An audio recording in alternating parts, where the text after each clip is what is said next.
Ukraine is bracing for the start of a Russian offensive in its eastern Donbas region, as Moscow focuses on seizing territory thereafter being driven back from the capital Kyiv.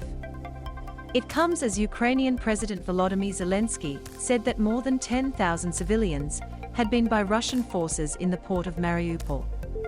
And nearly two-thirds of Ukrainian children have fled their homes in the near 7 weeks since Russia's invasion, with the United Nations verifying the deaths of at least 142 youngsters. Your cookie settings are preventing this third-party content from displaying. If you'd like to view this content, please adjust your cookie settings. To find out more about how we use cookies, please see our cookie guide.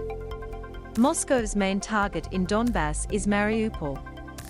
Thousands of troops are amassing in the area for a new assault. The first European Union leader to meet Russian President Vladimir Putin in person since the war began, Austrian Chancellor Karl Nehammer, said following talks in Moscow, the offensive was evidently being prepared on a massive scale. Telling Putin once will not be enough, he said. 10 times will not be enough. It might have to be done 100 times. Camera icon Mariupol has lost more than 10,000 civilians, says the Ukrainian port city's mayor. AP. After withdrawing forces from northern Ukraine, including suburbs of the capital Kyiv laying to waste under its occupation, Russia has turned its sights toward Donbas. It is demanding Ukraine cede control of territory there to separatist fighters.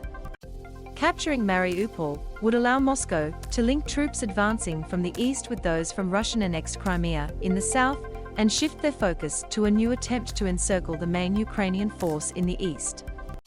Thousands have fled from the Donbas region.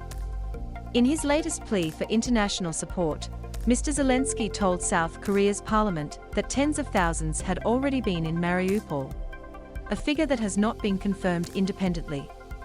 Russia has repeatedly denied attacking civilians. There were unconfirmed media reports on Monday suggesting chemical weapons were used in Mariupol. Camera icon Ukrainian President Volodymyr Zelensky spoke to South Korea's National Assembly via video link. EPA. Mr. Zelensky warned in his nightly video address of potential Russian use of chemical weapons, but did not say they had been used.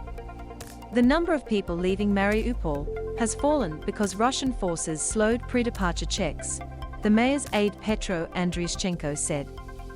He said that about 10,000 people were awaiting screening by Russian forces. Russia does not allow military personnel to leave with civilian evacuees. There was no comment from Moscow, which has previously blamed Ukraine for blocking evacuations.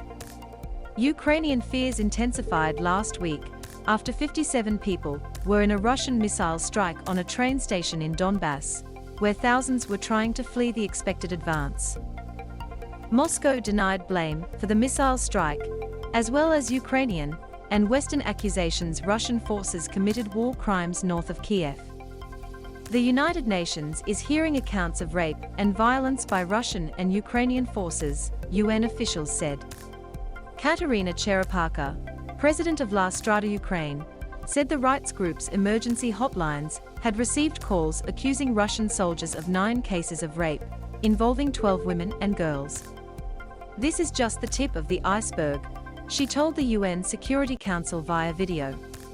We know and see, and we want you to hear our voices, that violence and rape is used now as a weapon of war by Russian invaders in Ukraine. Russia's deputy UN ambassador denied the allegations and accused Ukraine and allies of a clear intention to present Russian soldiers as sadists and rapists. Ukraine's UN mission did not respond to a request for comment on allegations of sexual violence by Ukrainian forces and civil defense militias.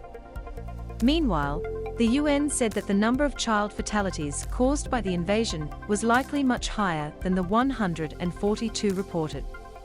UNICEF's Emergency Programs Director Manuel Fontaine said having 4.8 million of Ukraine's 7.5 million children displaced in such a short time was quite incredible. Camera icon almost two-thirds of Ukrainian children have been displaced since Russia's February invasion. AP. They have been forced to leave everything behind: their homes, their schools, and often, their family members, he told the UN Security Council. Ukraine's UN ambassador Sergei Kislitsyk claimed Russia had taken more than 121,000 children out of Ukraine and reportedly drafted a bill to simplify and accelerate adoption procedures for orphans and even those who have parents and other relatives. It came as Russia's Foreign Minister Sergei Lavrov said Moscow would not pause the fighting for any new round of peace talks, which last convened on April 1st. A decision was made that during the next rounds of talks, there would be no pause so long as a final agreement is not reached, he said.